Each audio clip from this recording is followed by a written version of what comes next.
everyone. Thank you so much for taking the time out on your Sunday morning to join me. My name is Sam McManus. I'm the Managing Director of YellowWood Adventures, and over the next half an hour I want to take you through the undiscovered Canary Islands of Spain. And I've included a little bit of northern Spain here, and I know you weren't ready for that, but don't worry, there is a method to my madness. So YellowWood Adventures has been going for 7 years. I started the company in Ethiopia and was specialised now in Africa, Europe and Central Asia. But before that, I've fallen in love with travel. I've made it my life. I lived in Mexico for a year. I've travelled all through South America. I've worked and lived in southern Spain. I speak Spanish very well. The Canary Islands, for me, it's part of much wider travels through Latin America and Spain itself, of course, of which it's part. And I like to tell things in the context of a story. So to start with northern Spain, when the pandemic came in 2020 and I realised that my business was going to have to be put on hold, no one knew for how long, obviously, but I did what any self-respecting entrepreneur would do and bought a one-way ticket to Costa Rica and lived on the beach for 5 months surfing. So I had a pretty good time. Obviously we had to cancel all of our trips. I came back to the UK hoping things would calm down, and they didn't. And so then I got in my Land Rover, drove through France and ended up living in the Asturias region of northern Spain for 9 months actually, almost a year, before things started to sort of melt, and I moved back to the UK and got the business back on the ground again. And the Picos de Europa here, which stretch across, so you've got the Pyrenees, which separate France and Spain, and then the Picos come across the north here, limestone peaks that come down to the Bay of Biscay. It's absolutely beautiful. We do historic touring in northern Spain. We've been running that trip for years. It's actually one of our most popular tours.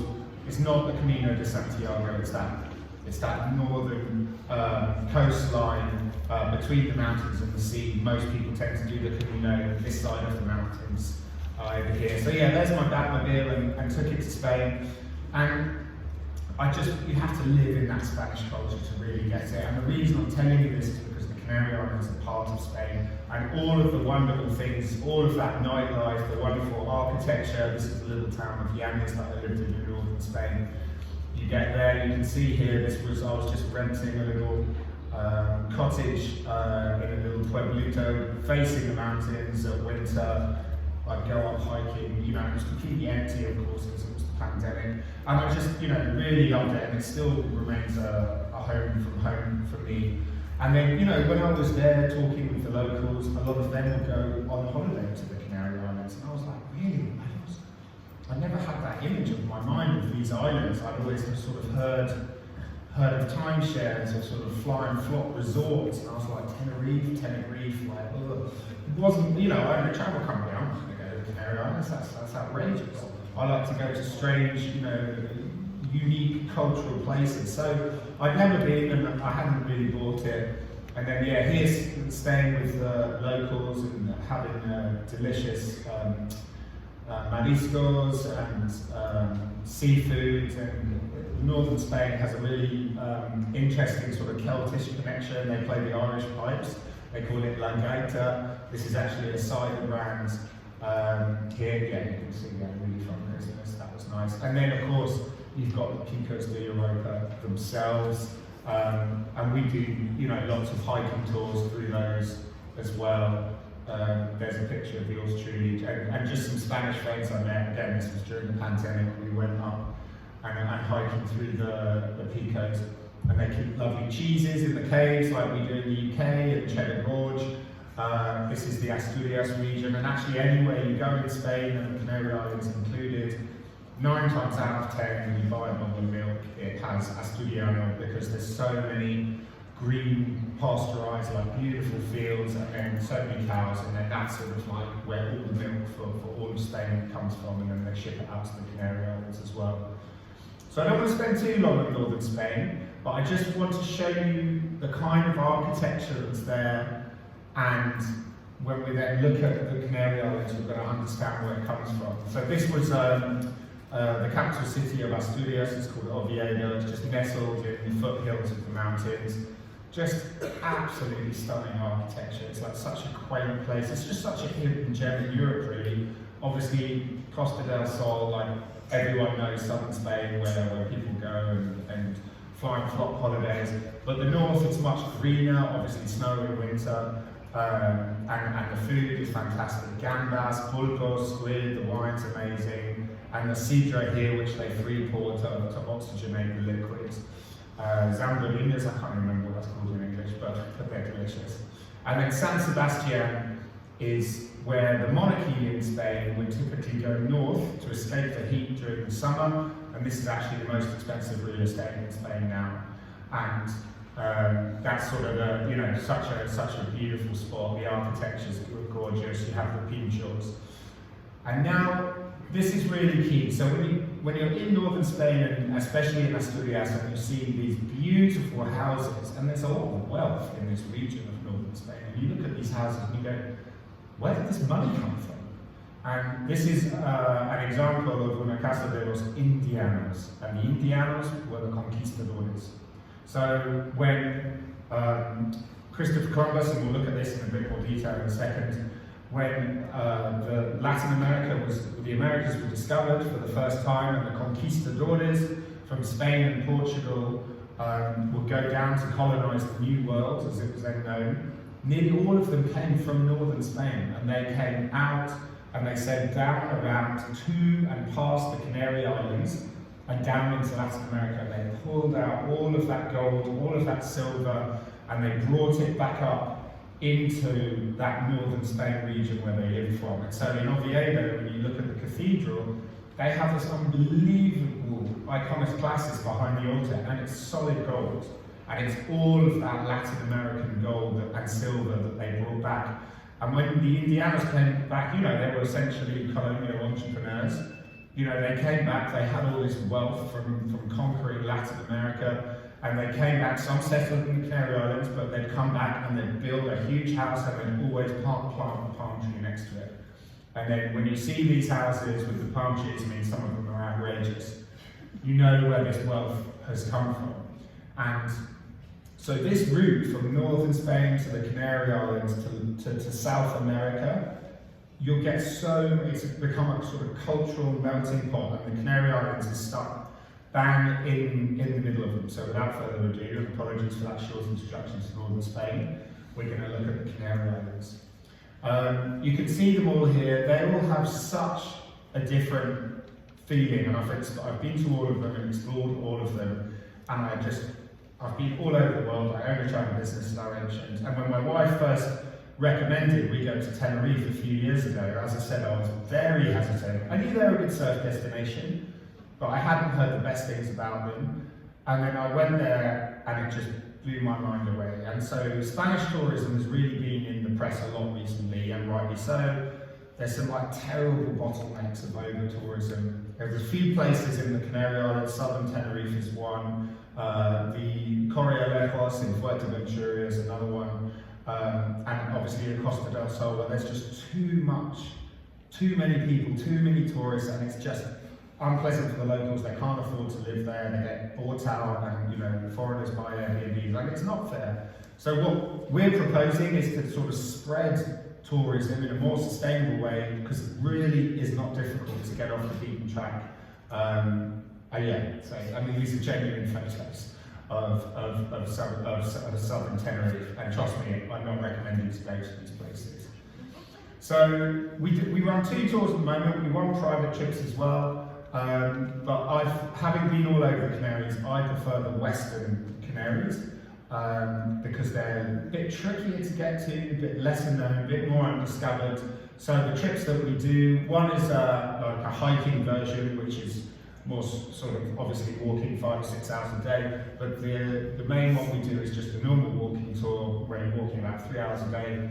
We fly into South Tenerife, and then it's a multi-island tour. We take the ferry to La Gomera, and then we go up to La Palma, and then you fly out Santa Cruz de La Palma. Obviously, you can add on a trip to Lanzarote at the beginning or the end and do some of your own exploring as well. But over 10 days, we get to do 3 islands, and it's actually super fun to go on the ferry and be on the ocean and be between the islands and see them all as well. So we're going to start with Tenerife, dominated by El Teide, which is the largest, highest mountain in Spain. It's a volcano. And yeah, so you can see this is the national park of El Teide here, and it absolutely dominates. So this south here is the sort of typical resorts, places, but the north of the island it's like chalk and cheese, almost like that northern Spain green belt I was talking about compared to the sort of frying pan hotness of southern Spain. It's the same in a microcosm with Tenerife. The north is so much greener, as you can see here, from like these beautiful alpine high up forests, and then the coastline. Some of it's just absolutely, you know, there's no buildings at all, and if they are, they're just beautiful little quaint little villages. All the locals are Spanish, speak Spanish. You can come up into the forest here, and it's just you don't quite believe just the contrast from those, you know, busy beaches to come up. This is a current photo actually. To come up walking up here, and it's just got such a sorry, it's not a very good photograph. It's just got such a lovely feeling. So yeah, this was my wife actually, and she dragged me here, and you could just, from my conceptions to then being here, I brought my surfboard, and I was surfing, and we were walking, and we were swimming, and we just stayed in this beautiful little place, and we've actually included this on our itinerary now. It was just so quaint and just so different, and Tenerife was, and I went to the north, and it was the first place I went, and I just went, you know what, you've won me over, I'm sold. It's close to home, the weather's fantastic in the winter time, and I just loved it. And all of that like soulful food and memories I've had living in northern Spain came flooding back, and I just sort of had that I fell in love with the place. I had that sort of same connection with it and absolutely loved it. You've got, when you get into the little villages, you know, you've got the much more traditional architecture, and it just feels like Spain, but more tropical, and the ocean, yeah, I mean the ocean is beautiful. There's not a lot of littering, there's not a lot of pollution in the ocean, it's super clear. We went snorkeling, like all sorts of tropical fish, large fish. We saw chucho negros, they're called, which are 2 meter diameter, black, they look like UFO, they're stingrays, and we were just out snorkeling, and 2 of them came underneath us like this. Oh my God. Definitely like a close encounter of the third kind. These are some client photos. We've already started running these tours last year up in El Teide National Park. And just within the islands, just the difference, like here's you've got giant lobelia, just the range of sort of ecosystems and wildlife and fauna and flora. It's really, it's quite strange. And then even within the islands, they're completely different as well. If you go to Fuerteventura, it's almost solely like very dry, very deserty. There is that town called Corralejos, which is the sort of tourist hub, and ironically, Corralejos in Spanish means run far away, and you just get there, and I was like, saw a few like tattered up British guys drinking in the pub, and all I wanted to do was get the hell out of it. But then like a kilometre down, it's just desert going down to the ocean, and no one except for a few surfers in a camper van. So it's just, you get these funny contrasts within the islands. And then of course when you're in the islands, you can see the other islands. They really aren't far away. To get from one to the other on a ferry only takes about an hour. And it's really actually fun, as I said, to be on the ferries and go through. So that was Tenerife that I mentioned.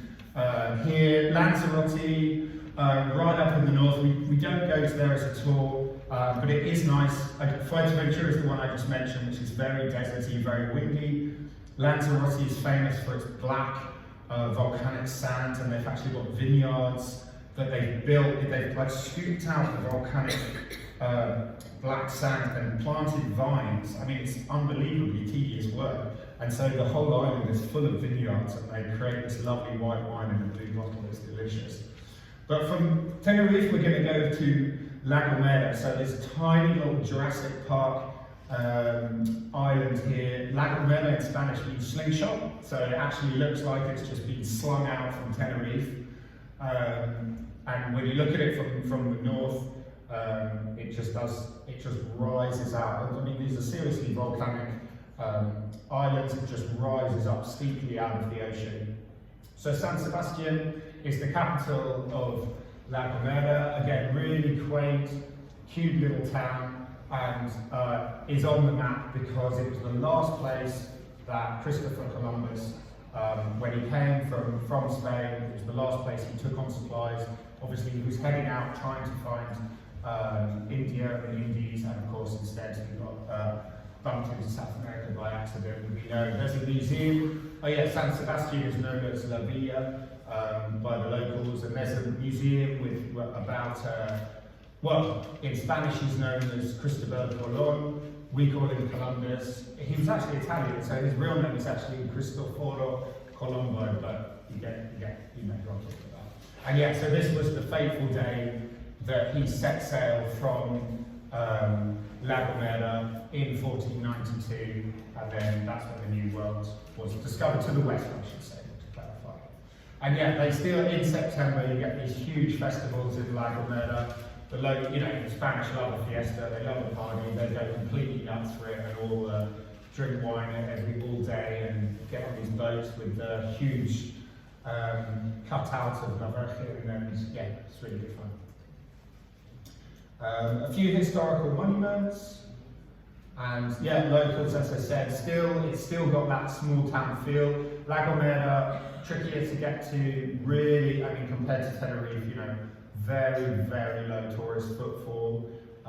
So as soon as you get there, it's just got that island life, that calm feel to it.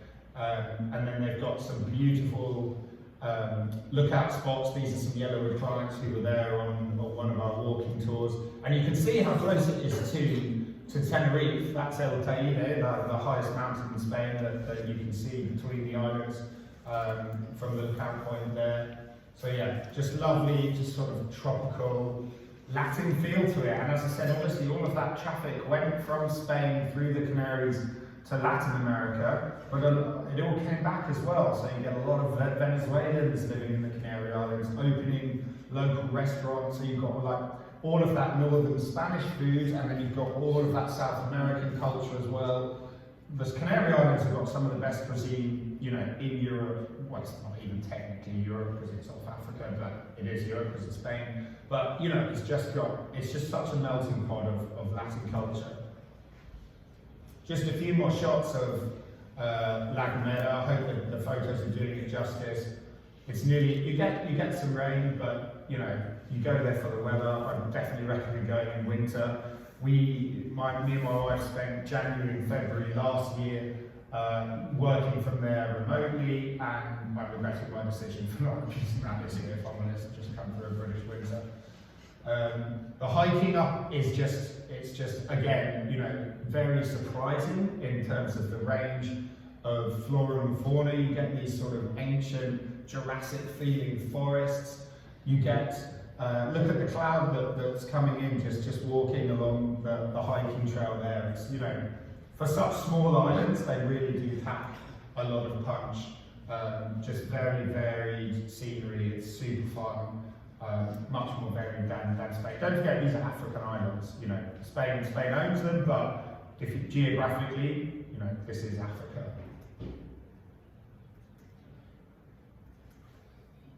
Brilliant. So we've come from Tenerife, we jumped to La Gomera. We could, El Hierro means the iron one, so the iron island. Again, even more remote.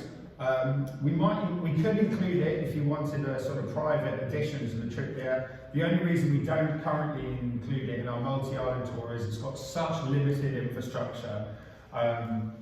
Booking accommodation, you have to do it far in advance. Because of the nature of group tours, we have a minimum of 4, maximum of 12. We never know when they're going to book up. Some people book a year in advance, some people book last minute. To secure the accommodation there for a small group tour is a bit of a nightmare. So, but doesn't mean we couldn't get there, or if you want add-ons. So, for example, we've got in March we've got a group of 14 coming from the States. They wanted to combine their trip with yoga, so we're doing a Tenerife La Gomera La Palma trip, and then we're flying them out because they wanted to see Lanzarote and they wanted to try that local wine. So, you know, we're always flexible in what we can do for you as well. And so La Palma is a perfect example of when volcanoes go wrong. So in 2021, there was a volcanic eruption on the west side of the island. They knew it was coming, there were no deaths, everyone evacuated, but still it was pretty terrifying. You can drive up to it, you can see it right here, and we actually looked at it.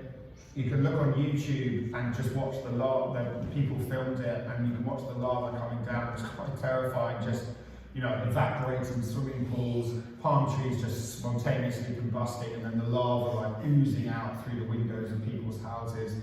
And they went all the way down to the sea, and you can't stop this stuff. Now they've started to rebuild it, they've built roads over it again, but it destroyed a lot of people's homes, you know. It was a real shame. But La Palma's bounced back, and in a funny way, a journalist got in touch with me the other day because there's this new Netflix series that came out, I think it's Norwegian, and people are going, and it's like a disaster movie, and it sounds rubbish, I haven't seen it, but people are going, ooh, La Palma looks really, really nice. So in a weird way, I think it's actually helping the tourism for the islands, which, you know, again, gets way less footfall than the eastern islands. So this is a little place we just stayed on the east coast for a month. You got this walk up the coast, like literally every morning we just go down, jump in the sea and go snorkeling.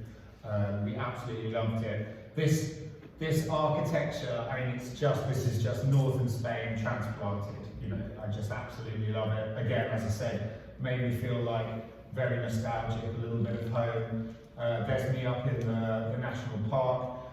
When you walk around here, you can look down onto that east coast of the island where the volcano erupted and flowed down into the sea. Here you've got, and on that high point of La Palma is Roca de los Muchachos, and you know, because there's such a small population on the island, there's so little light pollution. Obviously, you're out in the Atlantic, so the stars at night, I mean, you can see the full Milky Way, and so the Spanish have got some observatories that they've built up there, and we go walking through here. You know, often you're above the clouds coming in. I mean, it's just, yeah, it's absolutely gorgeous. Yeah, I just love these pictures sometimes of, and can you see all this volcanic rock? You know, it doesn't make you forget where you are on the islands.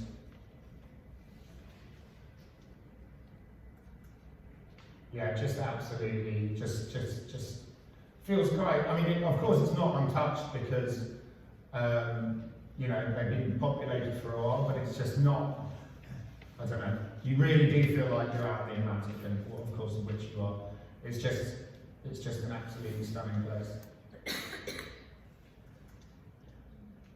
So Santa Cruz de La Palma is the capital of La Palma. It's got a little airport. You can fly in and out of there. Really charming, really, I'd say of all the cities, I mean they're tiny, of the Canary Islands, it's certainly my favourite because it's got that northern Spain architecture feel.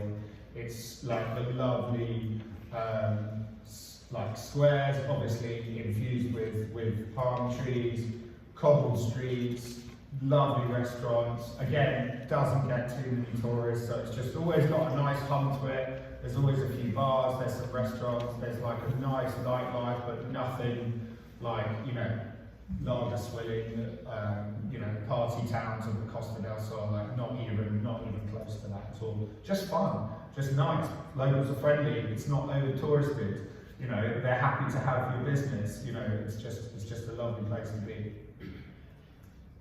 I just wanted to put, I thought you need a couple of embarrassing family pics. I don't know what we were thinking with those outfits. We got an underwater camera and we took some underwater pictures. That's my father-in-law, the Palma Mafia. Yeah, pretty convincing.